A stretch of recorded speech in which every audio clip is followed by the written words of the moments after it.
नमस्कार दोस्तों, मेरा नाम है सुभाष और आज के वीडियो के अंदर हम लोग बात करने वाले टाटा कंपनी के टाटा डिजिटल म्यूचुअल फंड के बारे में। दोस्तों, काफी सारे लोगों को यहाँ पे डाउट आ रहा है, इस फंड के अंदर हमने एसआईपी तो स्टार्ट कर दी या हमने इन्वेस्टमेंट तो स्टार्ट कर दी, पर क्या इस फंड से पैसे बनेंगे? तो यहाँ पे देखिए, इन सारे सवालों का जवाब आज के इस वीडियो में आपको मिल जाएगा। सबसे पहले तो हम लोग जान लेते हैं कि फंड क्या है, कैसे काम करता है और अभी आपको यहाँ पे इस फंड के अंदर एसआईपी करनी है या लमसम करना है। जो नए लोग हैं और जो पुराने ऑलरेडी इन्वेस्टेड है, उनको यहाँ पे इस फंड के अंदर क्या करना चाहिए। तो दोस्तों, सबसे पहले तो आपको मैं ये बता दूं कि जब भी आप स्टॉक मार्केट के अंदर पैसा इन्वेस्ट करते हैं और सही टाइम पे इन्वेस्ट करते हैं तो आपका पैसा तो यहाँ से पक्का बनता है। एग्जाम्पल के लिए यहाँ पे देखिए, मेरी कुछ होल्डिंग है, तो यहाँ पे दोस्तों मैंने अपनी होल्डिंग को ओपन कर लिया। अभी आप देख सकते हैं एक दिन के अंदर कितना पैसा बन सकता, तो यहाँ पे आप देख सकते हैं एक दिन का हमारा रिटर्न आया 3100 रुपए। तो दोस्तों, रिटर्न तभी बनते आप जब सही टाइम पे इन्वेस्ट करते हैं। अगर आप गलत टाइम के अंदर इन्वेस्ट करेंगे तो आप कभी भी इस मार्केट से पैसा नहीं कमा पाएंगे। मेरा 3 साल का एक्सपीरियंस है, मैं उस एक्सपीरियंस के बिहार पे आपको ये सारी चीजें बता रहा हूं। तो दोस्तों, मार्केट का यही मेन यहाँ पे मंत्र होता है या आप कह सकते हैं यही एक फंडा होता है कि यहाँ पे आपको सही जगह पे सही टाइम पे इन्वेस्ट करना चाहिए। तो यहाँ पे दोस्तों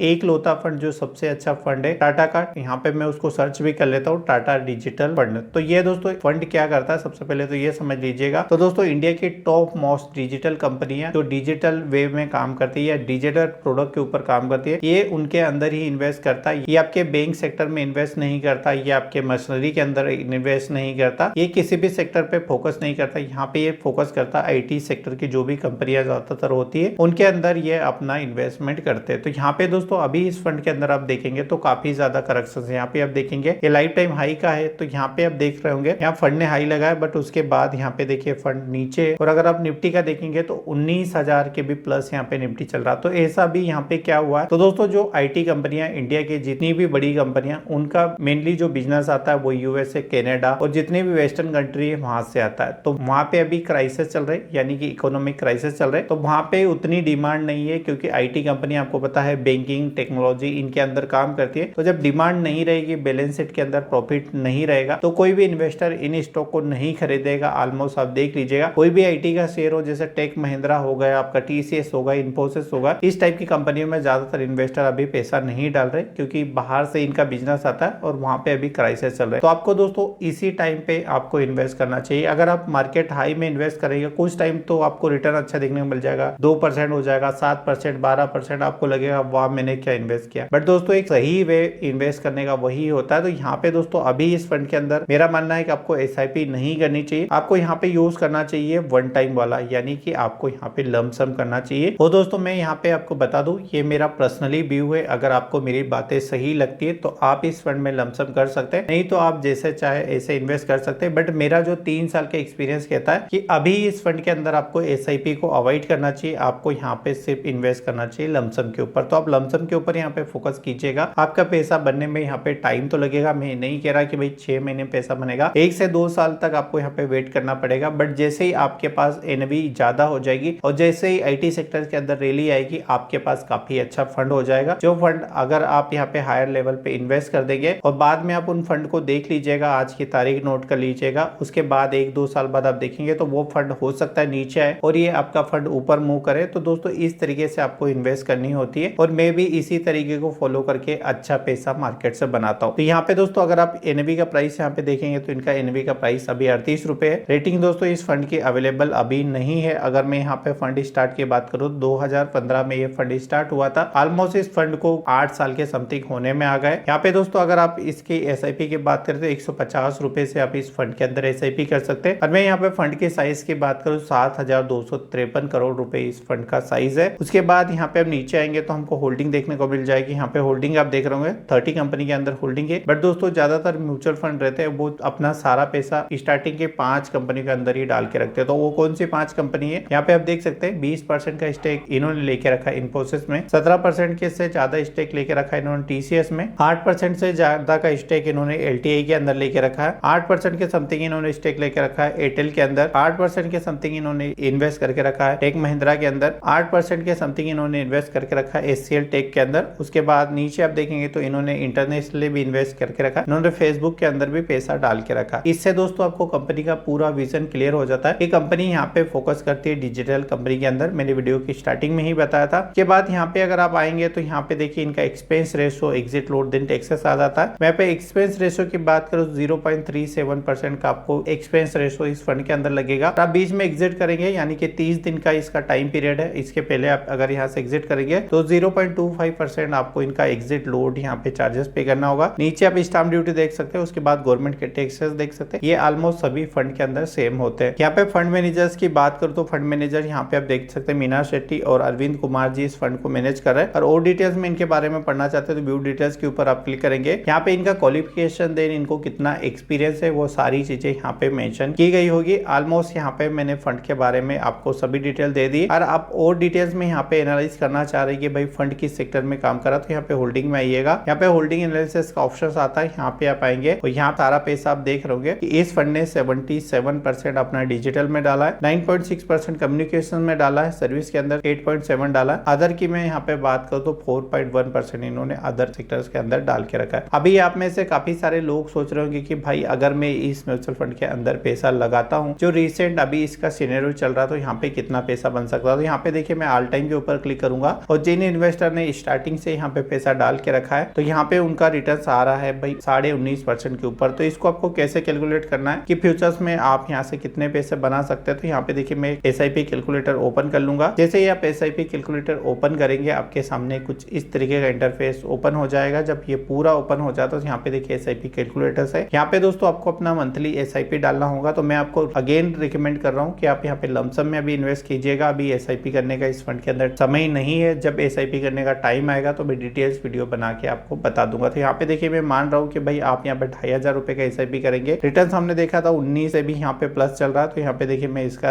अगेन रिटर्न यहाँ पे देख लेता हूँ तो 19.53 है, तो मैं यहाँ पे 5 मान लेता हूँ। पीरियड यहाँ पे रखता हूँ मैं 20 साल, तो मैं 20 साल करूंगा देन यहाँ पे कैलकुलेट कर दूंगा। जैसे मैं यहाँ पे कैलकुलेट करता हूँ तो आप देख सकते हैं मैंने यहाँ पे इन्वेस्ट किया सिर्फ 6 लाख रुपए, जो मुझे रिटर्न आएगा 67,29,162 रुपए आएगा। टोटल वेल्थ मेरे पास 20 साल बाद हो जाएगी 73,29,162 रुपए। और आपको लग रहा है कि भाई इस फंड से या इस पैसे से मेरे जो ड्रीम है वो फुलफिल नहीं हो सकते। यहाँ पे आप दो चीजें कर सकते हैं। सबसे पहले तो आप अपना SIP अमाउंट बढ़ा सकते हैं। अगर ये आप नहीं बढ़ा सकते, आपके बस में नहीं है, तो आप यहाँ पे टाइम ड्यूरेशन बढ़ा लीजिएगा। जैसे ही टाइम ड्यूरेशन बढ़ेगा तो आपका पैसा यहाँ पे ग्रो हो जाएगा। अगेन मैं यहाँ पे रिपीट करूंगा, 20 साल की बजाय मैं यहाँ पे 25 साल डाल दूंगा। तो अगेन मैं यहाँ पे कैलकुलेट करूंगा तो यहाँ पे मैं इन्वेस्टमेंट कर रहा हूँ 7.5 लाख रुपए। रिटर्न आप देखेंगे तो 1,87,84,065 रुपए मेरे पास रिटर्न आएगा। देन टोटल वेल्थ की मैं यहाँ पे बात करूँ 25 साल बाद तो 1,95,34,065 रुपए मेरे पास टोटल वेल्थ हो जाएगी। तो ऐसे आपको कैलकुलेट कर लेना है। आप कितने से SIP करना चाह रहे हैं वो अभी आपके ऊपर डिपेंड करता है कि आप कितना इस फंड के अंदर इन्वेस्ट करने जा रहे हैं। तो दोस्तों आशा करता हूँ जानकारी काफी अच्छी लगी होगी। फिर भी इस म्यूचुअल फंड से रिलेटेड आपके मन में कोई सवाल चल रहे तो इस वीडियो के नीचे आप कमेंट करें, मैं कोशिश करूंगा एक जनरल रिप्लाई देने की। तो चलिए दोस्तों मिलते हैं और किसी नए वीडियो में नई जानकारी के साथ। चलिए धन्यवाद।